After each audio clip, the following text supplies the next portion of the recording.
युवा विभागातील अनेक सामाजिक धार्मिक क्षेत्रातील मान्यवर त्याचबरोबर नागरिक उपासक उपासिकांना विनंती करतो की या ठिकाणी बसण्याची व्यवस्था केलेली आहे, बसून आपण सर्वांनी घ्यायचं आहे।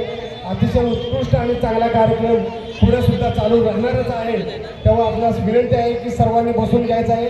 कार्यकर्त्यांना विनंती आहे ज्या ठिकाणी खुर्च्या खाली असतील त्या ठिकाणी खुर्च्या उपलब्ध करून द्यायचं।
टाळ्या वाजवते। या ठिकाणी अतिशय खूप भारदार असा या ठिकाणी डान्स झालेला आहे।